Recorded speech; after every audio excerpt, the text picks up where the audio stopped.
En el siglo VI a.C., los cautivos judíos en Babilonia escribieron la primera edición de la Biblia hebrea.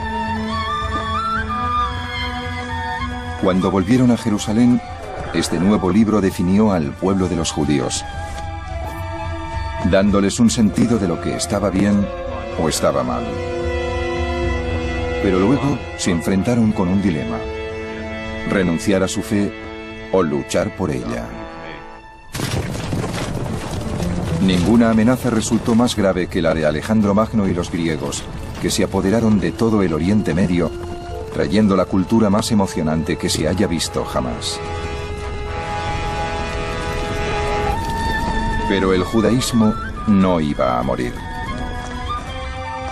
En lugar de eso, se transformó con la nueva creencia de que la Biblia no era simplemente un libro, sino un testamento divino escrito por el propio Dios, y que los que fueran fieles a Dios recibirían su premio en la otra vida.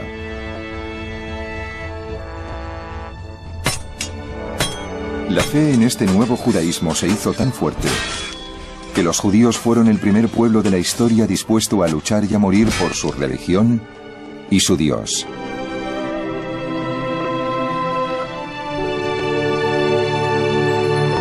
El reino de David. La saga de los israelitas.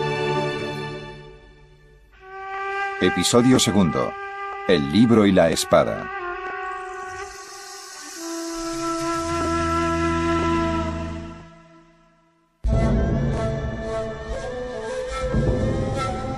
En el año 538 a.C., los persas conquistaron Babilonia. El rey de Persia liberó a todos los cautivos babilonios. Animó a muchos a volver a su patria, entre ellos a los judíos.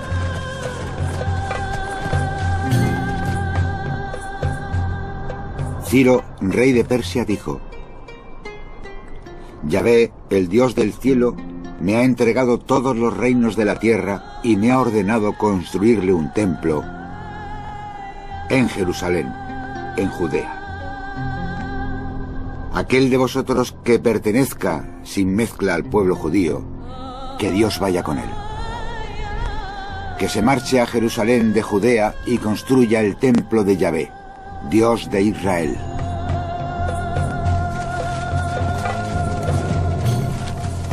Pero volver a una tierra que sus abuelos habían abandonado hacía décadas era todo un desafío. Y muchos judíos que habían triunfado en la vida se quedaron en Babilonia. Solo los más aventureros y los más profundamente religiosos se fueron a Jerusalén a reconstruir el templo.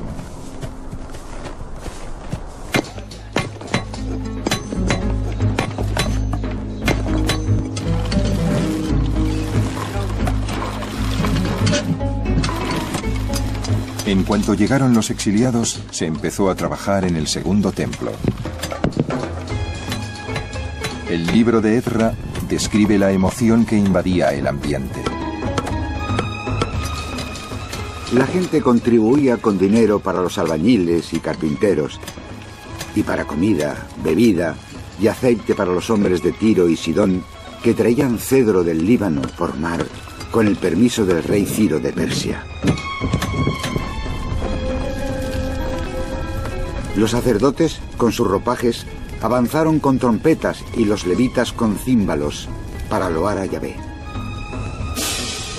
Y luego todo el pueblo se unió en un grito de alabanza porque se habían puesto los cimientos del templo.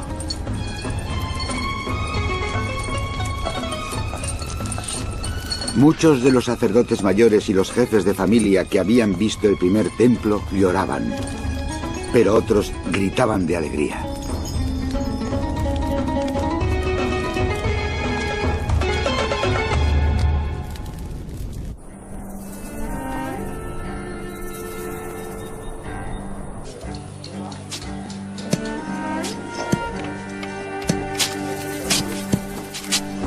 Pero el templo era la única fuente de alegría para los que habían regresado.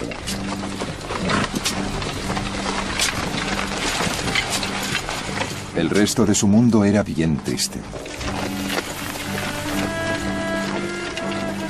Los únicos habitantes de Judea que habían quedado atrás cuando los babilonios los invadieron eran los campesinos más pobres. En esos momentos sus descendientes estaban a punto de morir de hambre y luchaban para arrancar alimentos a la tierra.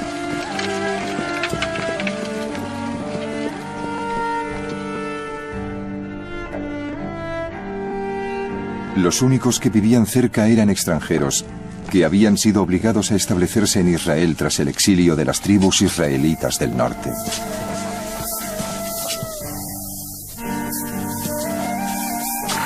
Los extranjeros hacían lo que podían para evitar que los que habían regresado pusieran el pie en Jerusalén, porque les veían como rivales por el control de la región.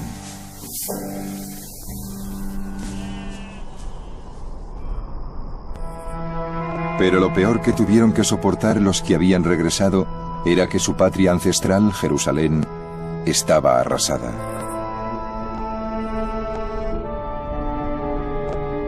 La ciudad de Jerusalén aún está en ruinas. La gente que vuelve a vivir en la zona de Jerusalén se instala en los edificios de piedra que quedaron en pie desde los tiempos de la destrucción babilónica. Así que tenemos la mitad de la ciudad donde la gente vive en casas arruinadas y luego la otra mitad de la ciudad donde no vive nadie, con los edificios aún vacíos. Debió ser algo muy deprimente. Y al cabo de un tiempo, la gente perdería la esperanza y se conformaría con una vida de descontento.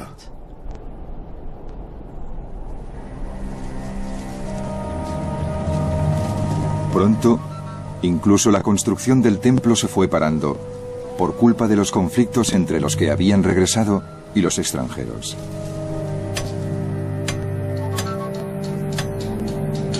La reubicación forzosa de grupos étnicos por parte de asirios y babilonios había causado muchos problemas en todo el Oriente Medio. En Judea, la ley y el orden se habían desintegrado.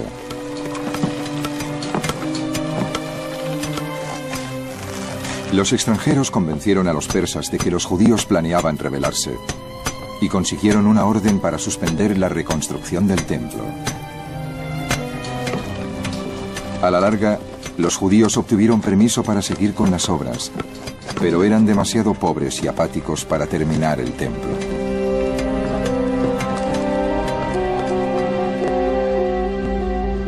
$80 años después de su llegada, el regreso a la patria de los exiliados parecía un tremendo error.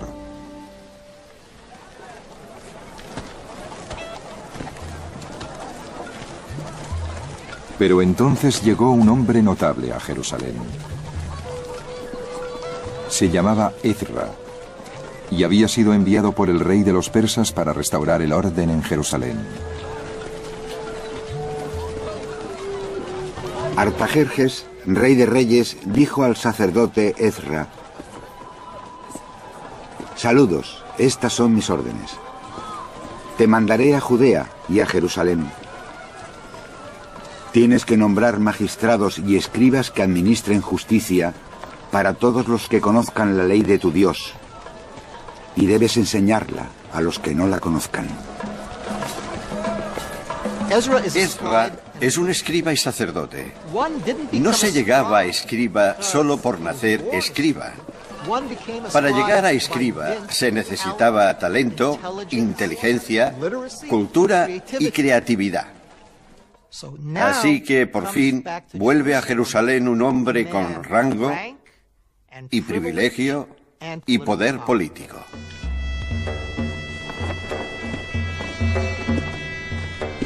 Ezra había llegado de Babilonia, donde los escribas judíos habían escrito la primera edición de la Biblia hebrea. Pero los que habían vuelto eran casi todos analfabetos y no sabían nada del libro, ni de sus historias, ni de sus leyes. Ezra les preparaba una sorpresa. Ezra no llegó a Jerusalén con las manos vacías. Llegó con un libro.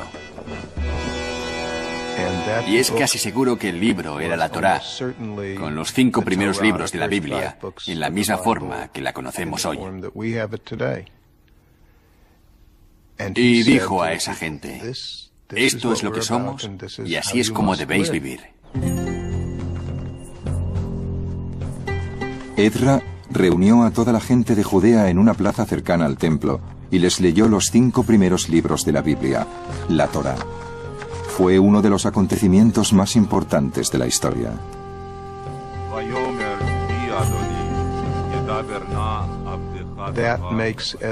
Ezra fue prácticamente un nuevo Moisés, dando a conocer la ley. Él se levantó y dijo al pueblo que si hasta entonces no sabían exactamente lo que tenían que hacer, a partir de ese día sí sabrían siempre lo que estaba bien. Y todo estaba en ese documento, ahí mismo. Sois hijos de Yahvé, vuestro Dios. Tenéis que tomar los diezmos de la cosecha para todo el año y reunirlos en vuestra comunidad. Y dejad que los forasteros, los huérfanos y las viudas de vuestra comunidad se acerquen y coman. Os doy esta orden. Sed siempre generosos con vuestros hermanos y con cualquiera en vuestro país que se vea pobre y necesitado. Recordad que fuisteis esclavos en Egipto y que Yahvé, vuestro Dios, os redimió. Por eso os doy esta orden.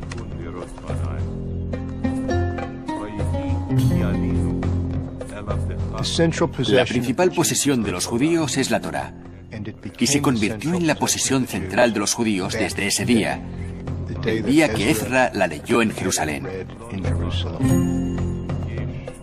Hasta entonces habían tenido partes de la Torá, pero ese día la tuvieron entera. Y durante los 2500 años que han pasado desde entonces, ha sido la fuerza que ha gobernado a los judíos, el ideal más alto. Toda ella, su historia, sus leyes, los principios de la Torá, todos provienen de ese momento de la historia.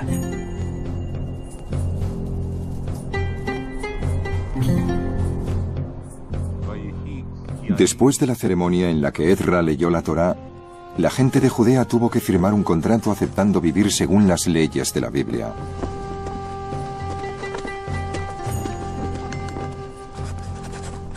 El documento que firmaron era revolucionario. Una prueba de que el Dios de los israelitas no se preocupaba solo de los reyes y los sacerdotes, sino de los granjeros y los tejedores, de las madres y los padres. Es una revolución religiosa profundamente democrática. Lo que Ezra declaró ese día no es ningún secreto en Israel.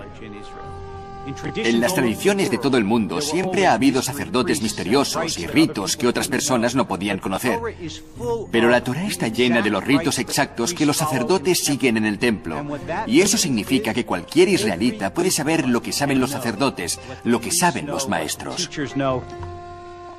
La revelación de Dios es para cualquiera que decida entenderla. No hay una revelación para los profetas, otra para los sacerdotes y otra de segunda categoría para la gente de la calle. Todo el mundo puede buscar a Dios. Todo el mundo puede entender sus enseñanzas.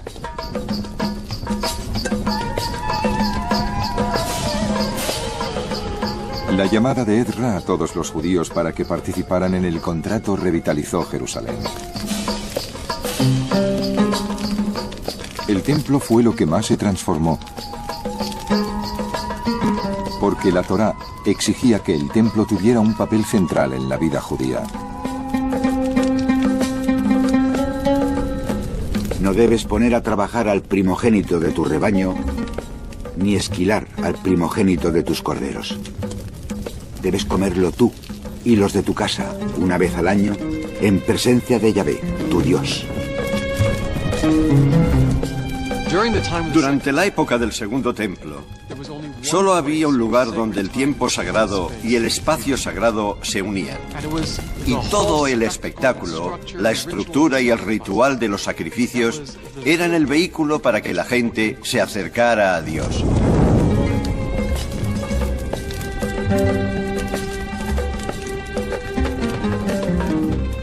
Así pues, si vivías en el norte de Israel y llegaba el tiempo de la Pascua, y querías traer un animal, a uno de tus animales al templo, vendías el animal, tomabas el dinero, ibas en peregrinación a Jerusalén, comprabas otro animal y lo llevabas al templo.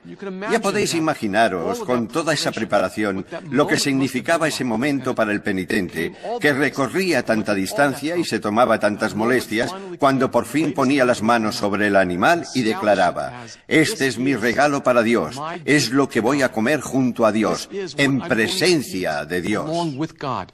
Podéis imaginar la fuerza que tenía algo así.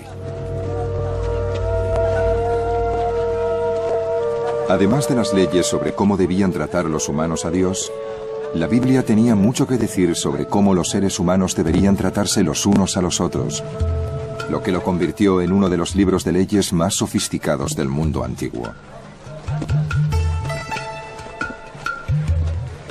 Sin embargo, administrar leyes que se habían escrito muchos siglos antes no era nada fácil para un hombre. Una ley prohibía a los judíos casarse con gentiles para evitar que adoraran dioses extranjeros.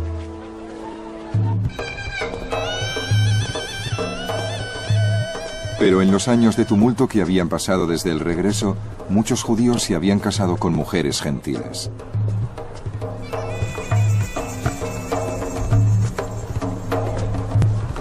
Después de muchas deliberaciones, Edra decidió que no le quedaba más remedio que ordenar a esos hombres que se divorciaran de sus esposas.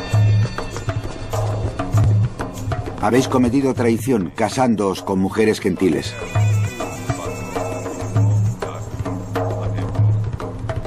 Habéis añadido peso a los pecados de Israel. Pero ahora, dad gracias a Yahvé, el Dios de vuestros antepasados, y obedeced su voluntad, separándoos de vuestras mujeres gentiles.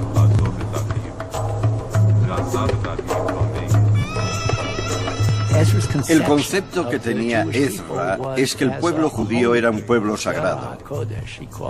Zera Kodesh les llamaba. Y era muy importante para él, precisamente porque no vivían solos, sino entre otra gente. Por eso era muy importante crear una especie de estado religioso, separado del estado físico real.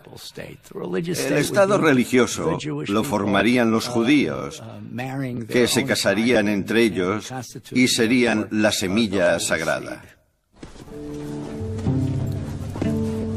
El divorcio de las esposas extranjeras, con el que algunos judíos estaban muy en desacuerdo, era una señal de los desafíos que aún estaban por llegar. La Biblia solía hablar en metáforas, y desde el momento en que Ezra la hizo pública, la gente empezó a discutir violentamente su auténtico significado. Hay todo tipo de sociedades que tienen desacuerdos, y es normal que ocurra, sobre todo con un grupo de gente que vuelve del exilio. Todos tenían su visión de lo que debía ser la sociedad, una vez volvieran a ella. Pero precisamente porque era gente que volvía los ojos hacia el pasado, que soñaba con el regreso, sus desacuerdos se convertían rápidamente en desacuerdos sobre el texto que hablaba de ese pasado, desacuerdos sobre las Escrituras.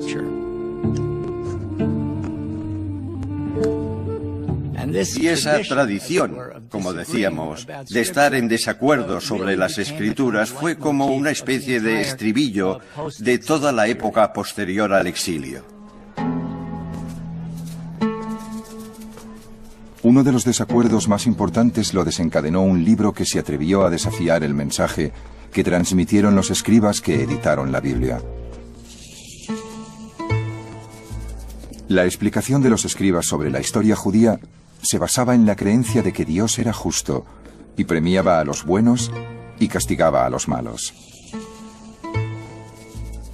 Pero un nuevo libro, escrito después del regreso, decía que Dios no actuaba así en absoluto.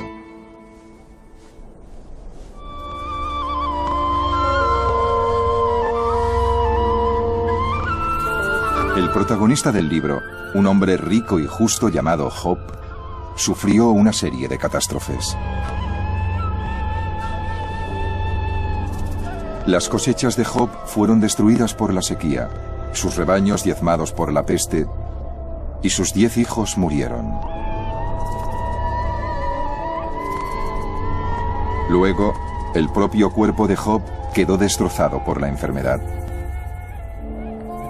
Sentado a la vera del camino, llorando la pérdida de todo lo que amaba, con un hábito de saco y cenizas, Job planteó una de las grandes preguntas de esta vida.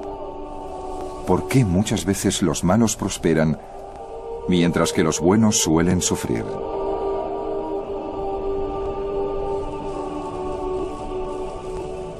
¿Por qué los perversos a veces viven, llegan a viejos y logran la prosperidad?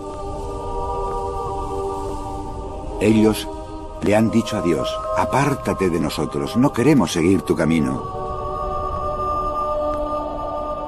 Yo he rescatado a pobres que lloraban, a huérfanos, a los que nadie quería ayudar.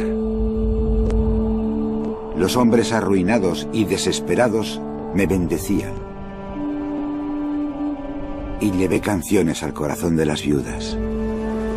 Sin embargo, el horror ha pasado sobre mí y me ha despojado de mi dignidad como el viento. Mi riqueza se ha desvanecido como una nube y ahora se me escapa la vida.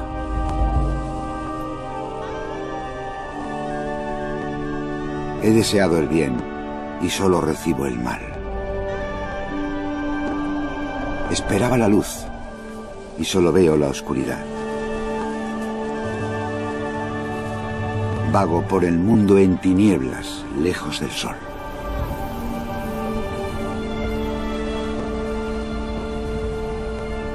Job parece reaccionar ante la idea de que hay un solo Dios poderoso y bueno en el mundo, en el que podemos confiar para que premie a los buenos y castigue a los malos. Esa es la idea central de la mayor parte de los libros bíblicos y, desde luego, de toda la historia bíblica. Y Job reacciona sencillamente diciendo que eso no es así, no se ajusta a la realidad que conocemos. Es cierto, la realidad no se ajusta a la tesis de que Dios siempre premia a los buenos y castiga a los malos.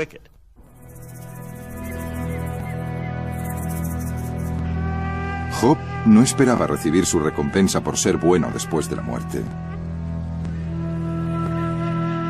Ya avanzado el siglo IV a.C., los judíos veían la Biblia como un libro sobre su pasado, no sobre su futuro. Y pocos creían en la otra vida.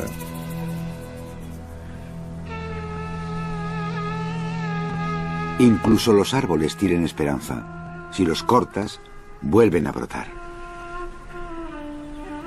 Pero el hombre, cuando se agota y muere, cuando el ser humano se rinde, ¿dónde está? El agua se evapora del lago. Los ríos se secan y se agrietan. Y el hombre cae para no levantarse más.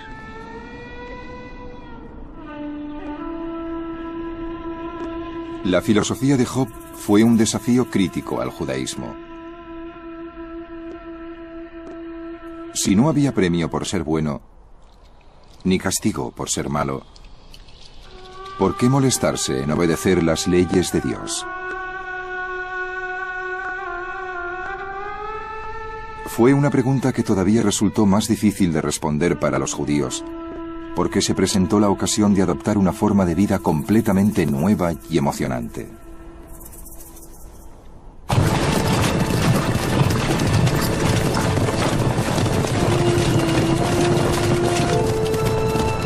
En el siglo IV a.C., un pueblo muy notable invadió Oriente Medio.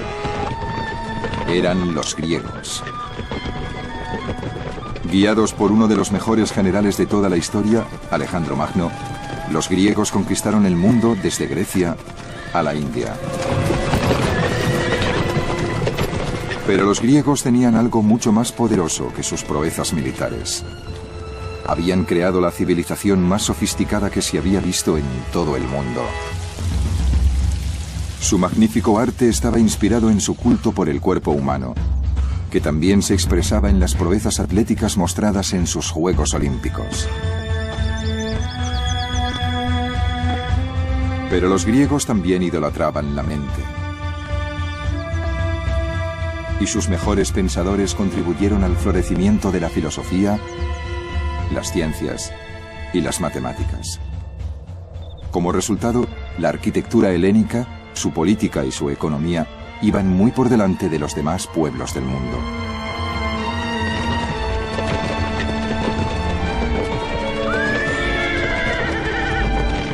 Para los judíos, que los griegos se apoderaran de casi todo el mundo conocido fue una amenaza mucho peor que la de un simple ejército cualquiera.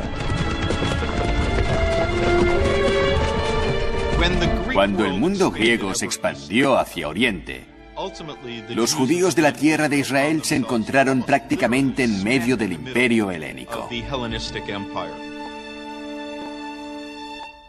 Estábamos rodeados por la cultura helénica y de grado o por fuerza nos convertimos en helénicos. Eso representó a la vez un gran avance y un gran conflicto interno para el pueblo judío. ¿Cómo íbamos a identificarnos?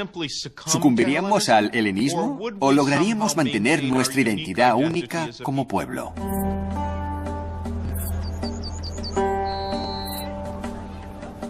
Los griegos trajeron innovaciones brillantes a Judea que transformarían totalmente la vida diaria. Durante miles de años, los pueblos de Oriente Medio habían sobrevivido mediante el trueque. Pero los griegos favorecieron el uso generalizado del dinero. De repente, los mercaderes de la región podían vender sus productos a todo el mundo, en todas partes. El mundo se abrió económicamente. La gente empezó a dejar sus pueblos y sus ciudades. Por primera vez en la historia mundial, encontramos gran cantidad de gente desplazándose a más de 50 o 60 kilómetros de su pueblo. Y los judíos no eran distintos de los demás. Creo que esa fue la gran innovación del mundo helénico. Los movimientos de masas. La cultura griega ofrecía a los judíos oportunidades nuevas y emocionantes. Los granjeros que producían aceite de oliva podían venderlo en todas las ciudades, desde Alejandría a Atenas. Al crecer el comercio, se establecieron comunidades judías en todas las ciudades del Imperio griego y se construyeron nuevas ciudades griegas en Judea. Pero cuanto más crecía la influencia griega en la vida judía, más judíos temían que su propia cultura quedara aplastada.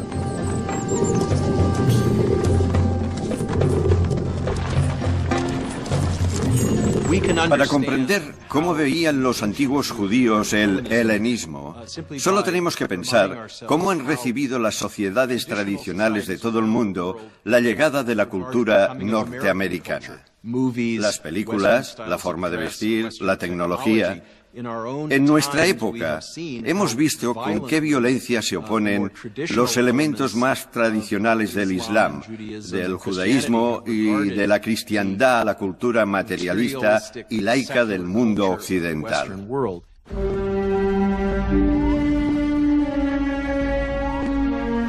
Mientras esta notable cultura barría todo el Oriente Medio desde su cuna en Grecia, los judíos devotos se enfrentaban a un desafío monumental.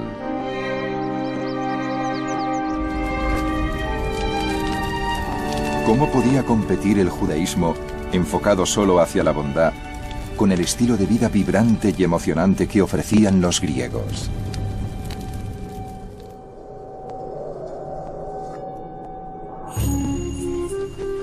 Pero entonces, el judaísmo sufrió una transformación revolucionaria.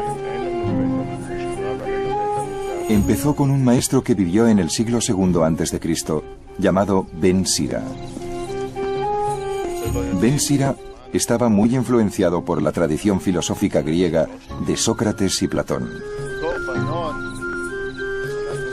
Feliz el que medita sobre la sabiduría y razona con sentido común. La cultiva en su corazón y analiza sus secretos.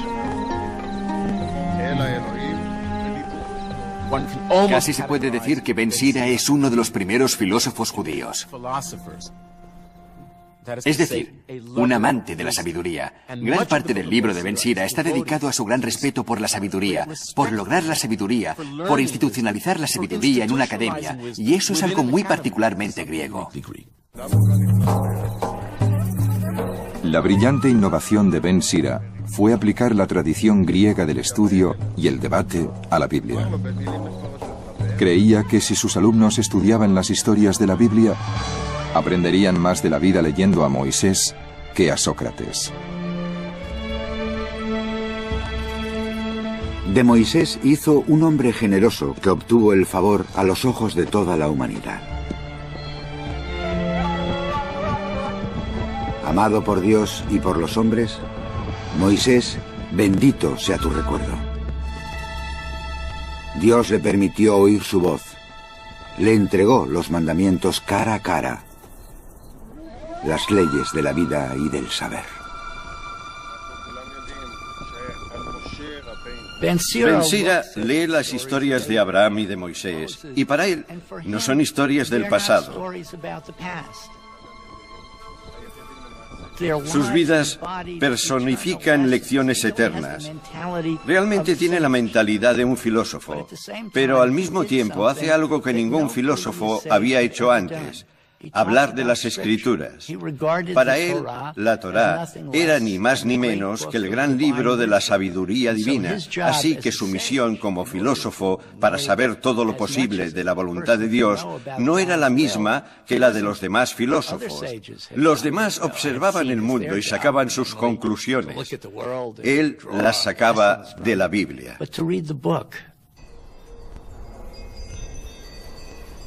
Era un nuevo enfoque del judaísmo. Ezra había dado al pueblo la Torá para que obedecieran sus leyes, pero gracias a Ben Sira y a otros como él, los judíos que buscaban una alternativa a la cultura griega empezaron a estudiar las vidas y la época de los protagonistas de la Biblia, buscando la sabiduría divina que encerraban sus historias. A medida que se fue extendiendo esa práctica, se les ocurrió una idea nueva: que los escritores de la Biblia habían obrado por inspiración divina, y por eso toda la Biblia era verdad. La idea de la inspiración divina de la Biblia apareció muy lentamente y en partes. Hay muchos profetas bíblicos que dicen lo que dicen en nombre de Dios. Dios me ha dicho que os diga esto. Y eso es lo que dijo. Pero poco a poco, con el pasado del tiempo, la idea de la inspiración divina de las Escrituras o la autorización divina de las Escrituras se distribuyó uniformemente a todas las partes de la Biblia.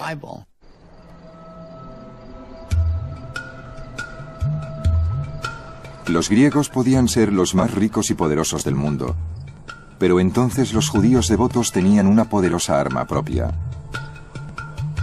Un libro que creían autorizado por el propio Dios, que les revelaba cómo quería Él que vivieran.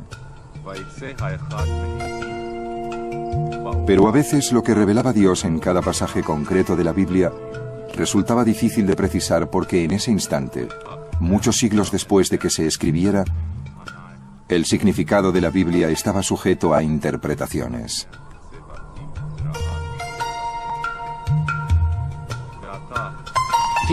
La gente quiere pensar que los judíos son el pueblo de la Biblia, pero son el pueblo que interpretó la Biblia.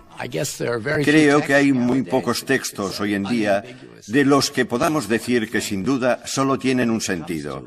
Cuando se trata de un texto muy antiguo, que en algunos casos usa palabras que ya no se entienden o que las usa de una forma muy distinta a como se utilizan hoy en día, hay que ayudar a la gente en un sentido muy básico a entender lo que significa el texto.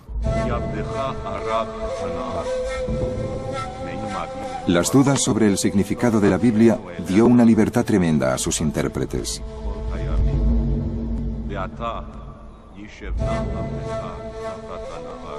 Pronto aparecieron nuevas creencias que darían forma al judaísmo y a la cristiandad durante los 2 milenios siguientes.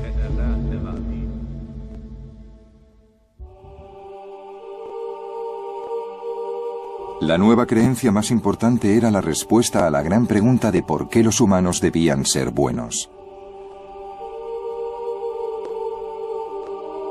Porque en el siglo II a.C., algunos judíos empezaron a creer que los muertos resucitarían un día y serían juzgados, y los buenos irían al cielo y los malos al infierno.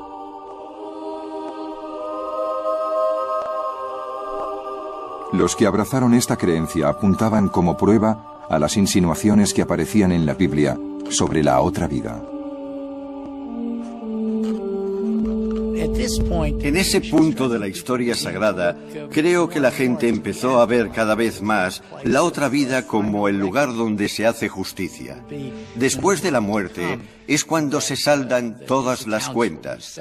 Por eso se volvieron hacia las Escrituras para encontrar pruebas que apoyaran esa idea, y desde luego, pruebas no faltaban.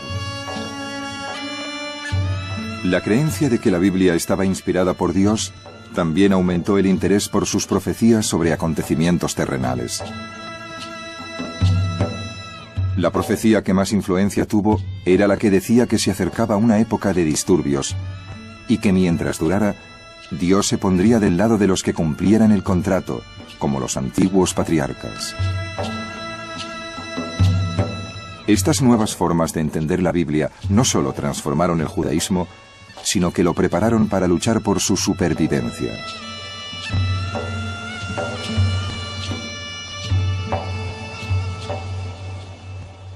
A la muerte de Alejandro Magno, una nueva dinastía griega llamada los Seleucidas tomaron el control del Oriente Medio.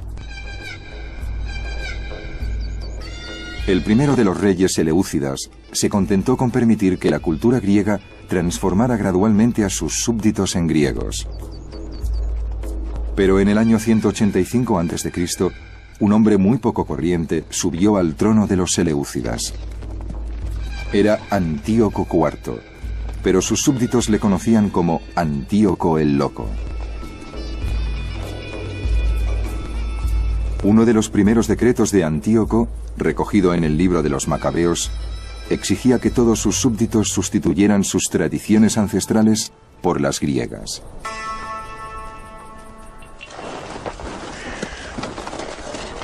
El rey emitió una proclama para todo su reino, diciendo que todos debían formar un solo pueblo, renunciando a sus costumbres particulares.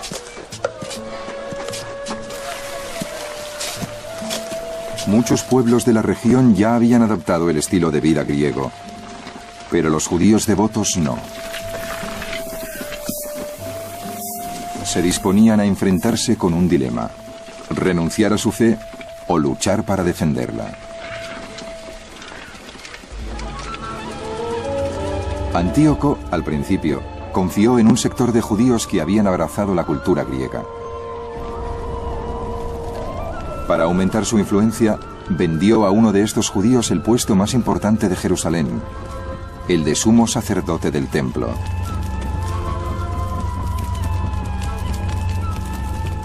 Jasón usurpó el puesto de sumo sacerdote, prometiendo a Antíoco 360 talentos de plata. En cuanto subió al poder, Jasón se dedicó a convertir a sus compatriotas al estilo de vida griego.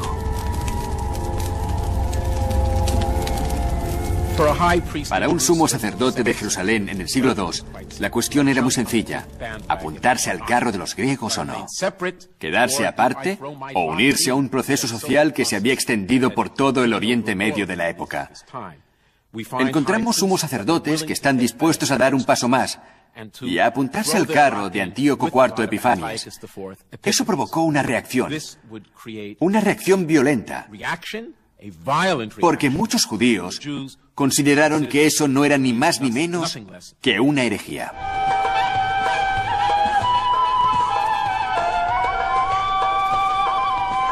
La circuncisión era el símbolo definitivo que distinguía a los judíos.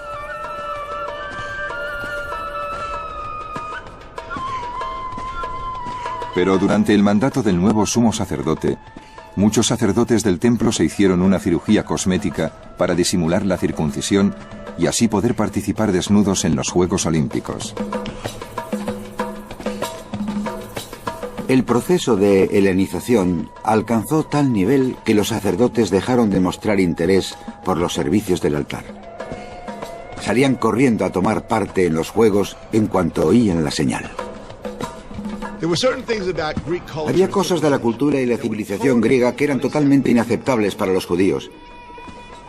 Entre ellas, claro, el concepto religioso de una pluralidad de dioses.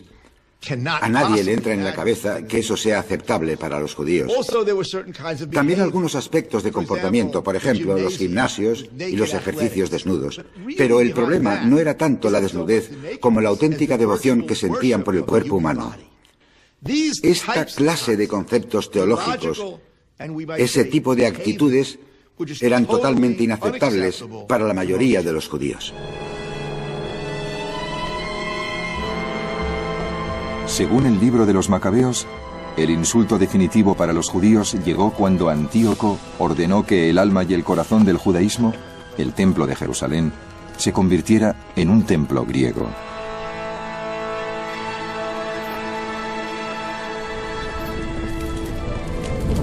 El rey mandó a un hombre a que obligara a los judíos a profanar el templo de Jerusalén y dedicarlo al Zeus olímpico. El templo se llenó de la intemperancia y la depravación de los paganos que gozaban con prostitutas y tenían relaciones con mujeres en el recinto sagrado.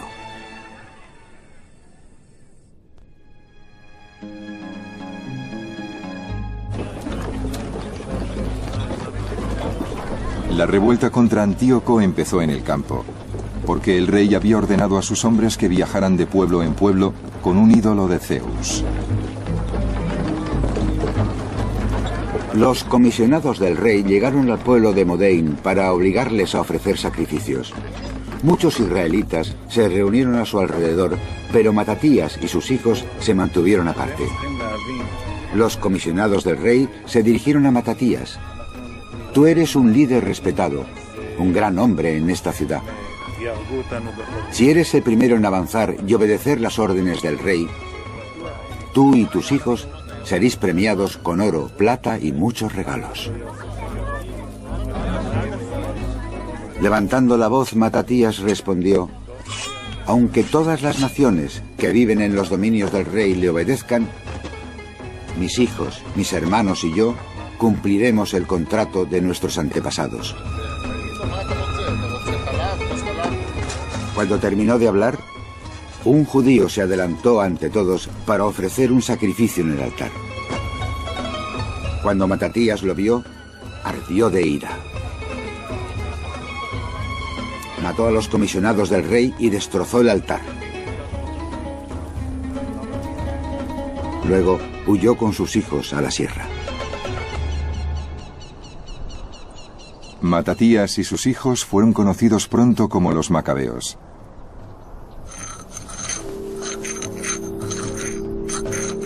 Su revuelta era la prueba de que el compromiso de los judíos con la religión del libro divino era tan fuerte que morirían por defenderlo.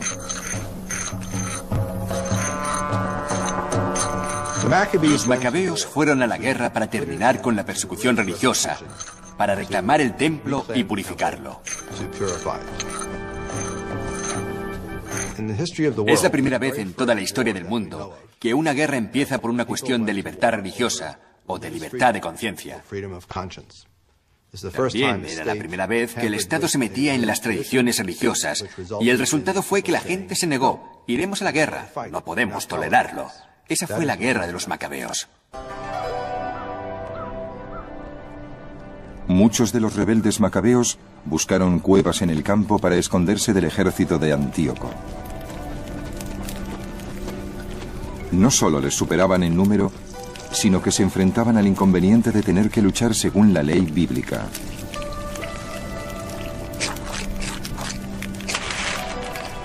La Biblia decía que era ilegal luchar durante el sábado.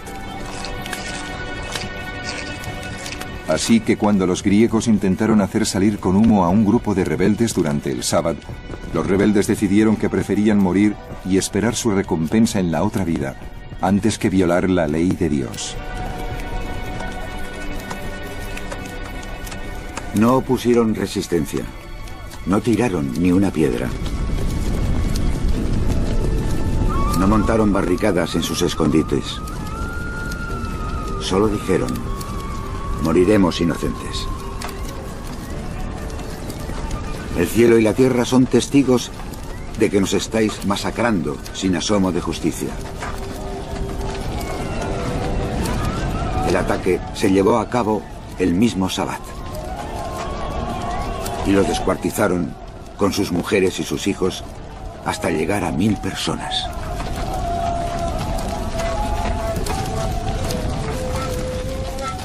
Es la primera vez que se introduce la idea del martirio de forma sistemática. Ya habíamos oído hablar de judíos que se negaban a luchar en Sabbat y eran martirizados.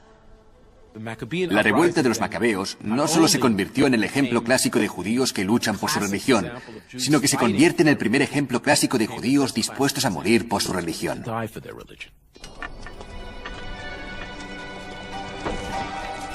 Pero después de las masacres, los rebeldes supervivientes decidieron reconsiderar la cuestión de la observación del Sabbat. Y la falta de certeza sobre el sentido de la Biblia les dio la libertad que necesitaban.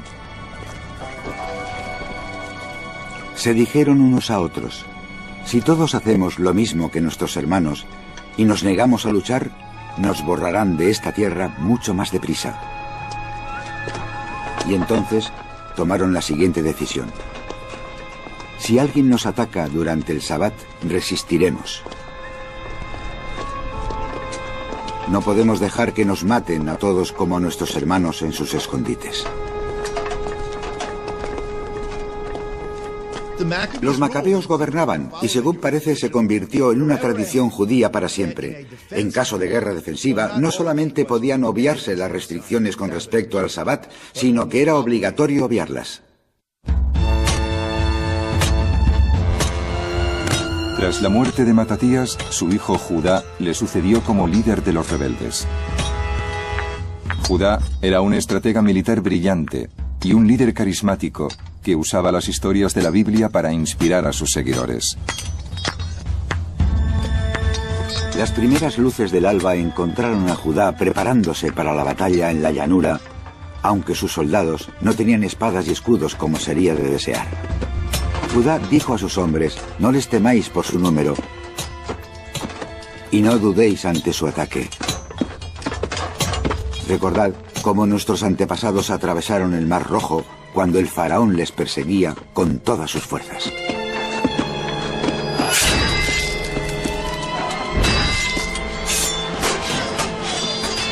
Los extranjeros miraron hacia arriba y al ver a los judíos avanzando contra ellos, salieron al campo de batalla.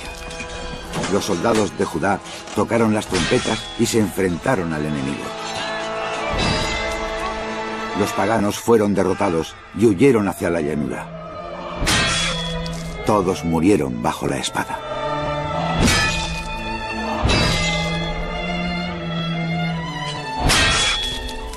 Después de una serie de victorias sobre los griegos, los hombres de Judá empezaron a llamarle Judá Macabeo, es decir, Judá el martillo. Judá Macabeo es una especie de figura gigantesca de nuestra tradición histórica. Tiene su nombre que se alza contra el increíble poder del imperio seleucita, que lucha contra ejércitos enormes y que, por un lado, defiende la Torá y la tradición, pero que, por otro lado, es capaz de pactar con los romanos para luchar contra los seleucitas. Estamos hablando de alguien que debió ser un auténtico gigante de su tiempo. En el año 164 a.C., 3 años después de que empezara la revuelta, los macabeos conquistaron por fin Jerusalén. Su primer acto oficial fue eliminar toda la influencia griega del templo y dedicarlo de nuevo al único Dios verdadero.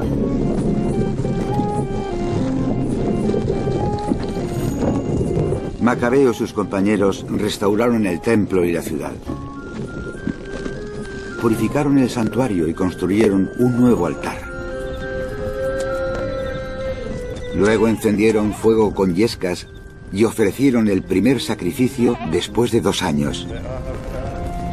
y quemaron incienso y encendieron las lámparas.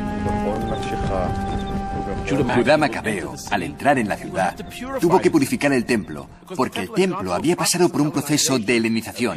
Se habían introducido ritos paganos en el templo, y Judá Macabeo lo purificó, volvió a dedicarlo a Dios. Y naturalmente, ese fue el origen de la conocida fiesta de la Hanukkah, la nueva consagración del templo.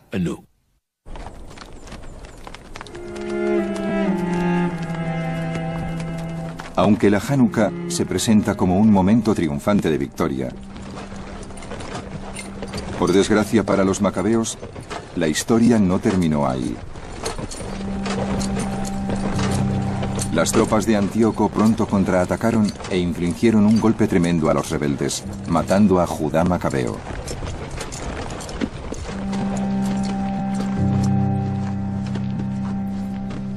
Todo Israel lloró y llevó duelo por él. Y durante muchos días repitieron este salmo. ¡Qué caída para ese hombre fuerte! El hombre que protegió a Israel.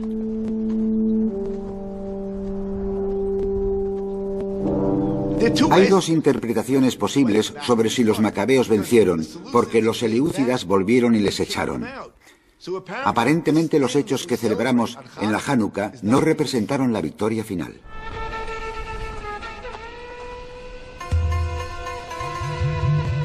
En la auténtica historia de los macabeos, no fue el poder militar el que obtuvo la victoria final, sino la política y las negociaciones. Después de la muerte de Judá, su hermano Jonatán le sucedió como líder de los rebeldes.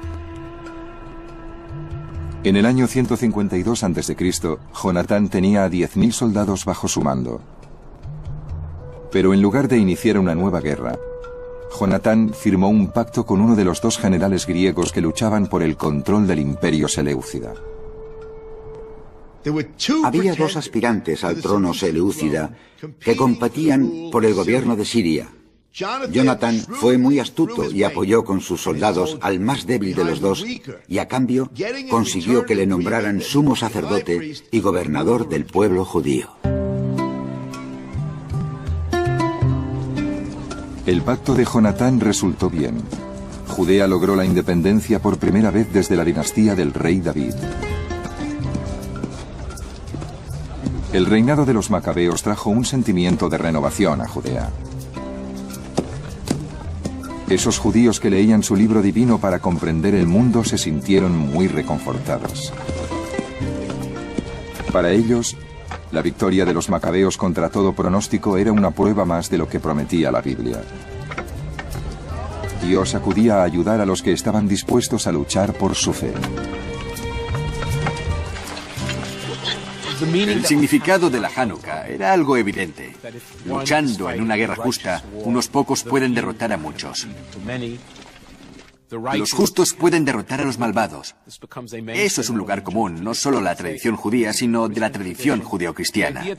La idea es que todos deberían estar dispuestos a morir por sus creencias, al martirio, y sobre todo a ser firmes en la fe. Casi diría que fanáticos. De hecho, el libro de los Macabeos casi transmite la idea de que hay que ser fanáticos de la fe, y que Dios acude en ayuda de los fanáticos de la fe. El convencimiento de que el destino de los judíos dependía de la defensa de la ley de Dios a toda costa seguiría creciendo en los años siguientes. Y sería la base de un auténtico cataclismo, cuando otro gran imperio llegó a Oriente Medio: los romanos.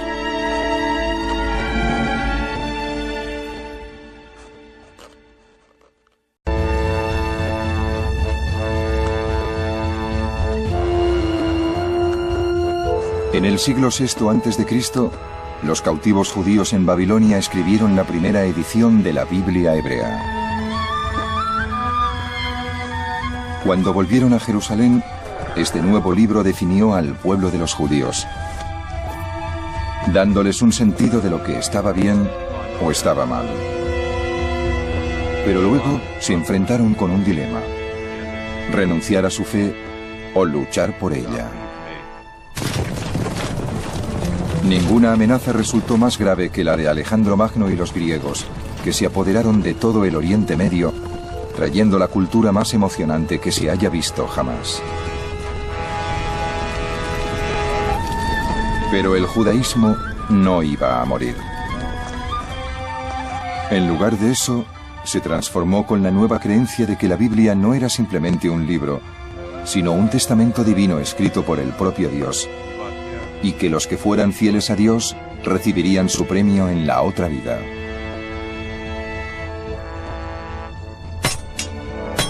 La fe en este nuevo judaísmo se hizo tan fuerte que los judíos fueron el primer pueblo de la historia dispuesto a luchar y a morir por su religión y su Dios.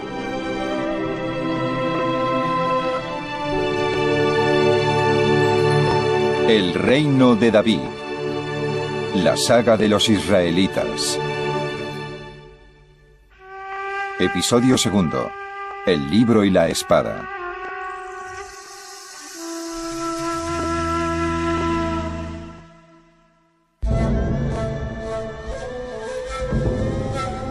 En el año 538 a.C., los persas conquistaron Babilonia. El rey de Persia liberó a todos los cautivos babilonios. Vaya ve. Y luego, todo el pueblo se unió en un grito de alabanza porque se habían puesto los cimientos del templo.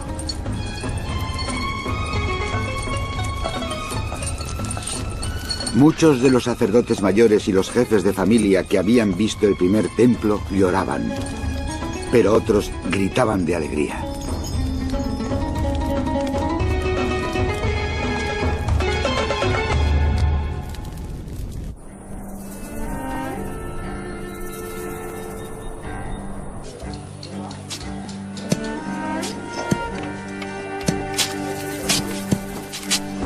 Pero el templo era la única fuente de alegría para los que habían regresado.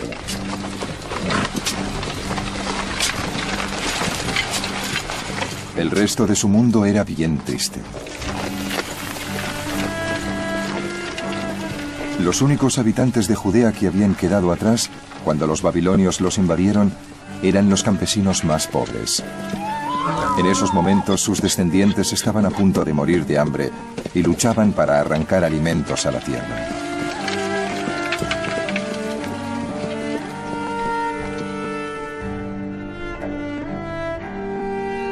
Los únicos que vivían cerca eran extranjeros, que habían sido obligados a establecerse en Israel tras el exilio de las tribus israelitas del norte.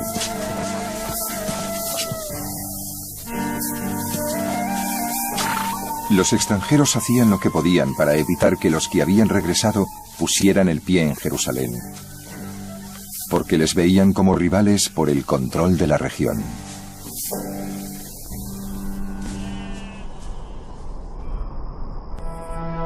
Pero lo peor que tuvieron que soportar los que habían regresado era que su patria ancestral, Jerusalén, estaba arrasada. Pero entonces llegó un hombre notable a Jerusalén. Se llamaba Ezra y había sido enviado por el rey de los persas para restaurar el orden en Jerusalén. Artajerjes, rey de reyes, dijo al sacerdote Ezra: «Saludos, estas son mis órdenes. Te mandaré a Judea y a Jerusalén. Tienes que nombrar magistrados y escribas que administren justicia para todos los que conozcan la ley de tu Dios, y debes enseñarla a los que no la conozcan». Ezra es un escriba y sacerdote. No se llegaba a escriba solo por nacer escriba. Para llegar a escriba se necesitaba talento, inteligencia, cultura y creatividad. Así que por fin vuelve a Jerusalén un hombre con rango y privilegio y poder político.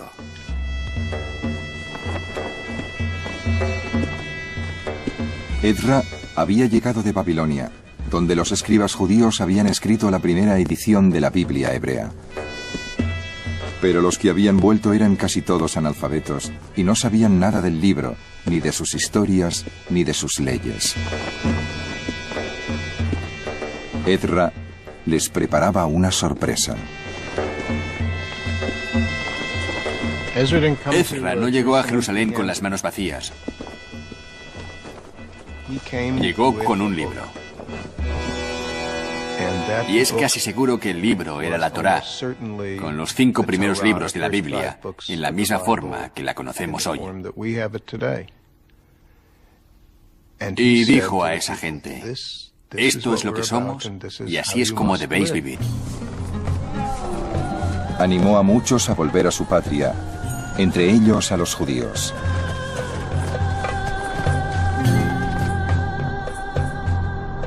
Ciro, rey de Persia, dijo: Yahvé, el Dios del cielo, me ha entregado todos los reinos de la tierra y me ha ordenado construirle un templo en Jerusalén, en Judea. Aquel de vosotros que pertenezca sin mezcla al pueblo judío, que Dios vaya con él. Que se marche a Jerusalén de Judea y construya el templo de Yahvé, Dios de Israel.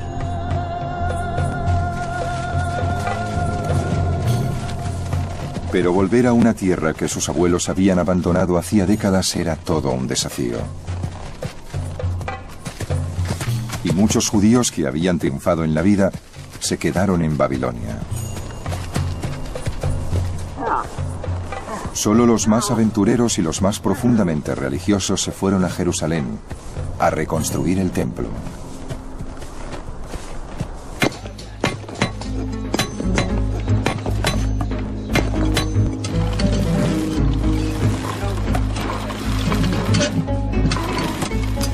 En cuanto llegaron los exiliados, se empezó a trabajar en el segundo templo. El libro de Ezra describe la emoción que invadía el ambiente. La gente contribuía con dinero para los albañiles y carpinteros, y para comida, bebida y aceite para los hombres de Tiro y Sidón que traían cedro del Líbano por mar con el permiso del rey Ciro de Persia. Los sacerdotes, con sus ropajes, avanzaron con trompetas y los levitas con címbalos para loar. La ciudad de Jerusalén aún está en ruinas.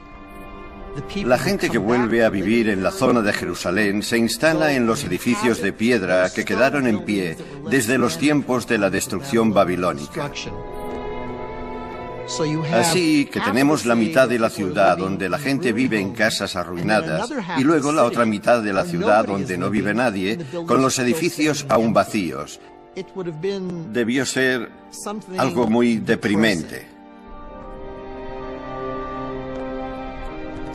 Y al cabo de un tiempo, la gente perdería la esperanza y se conformaría con una vida de descontento.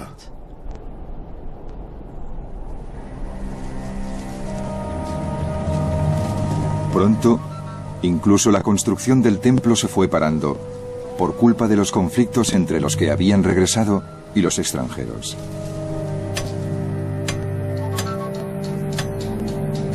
La reubicación forzosa de grupos étnicos por parte de asirios y babilonios había causado muchos problemas en todo el Oriente Medio.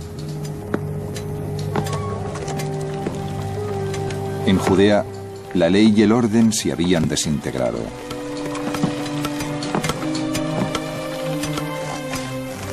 Los extranjeros convencieron a los persas de que los judíos planeaban rebelarse y consiguieron una orden para suspender la reconstrucción del templo.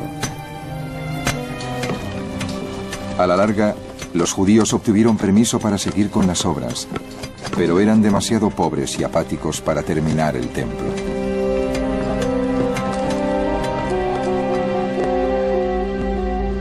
«80 años después de su llegada, el regreso a la patria de los exiliados parecía un tremendo error.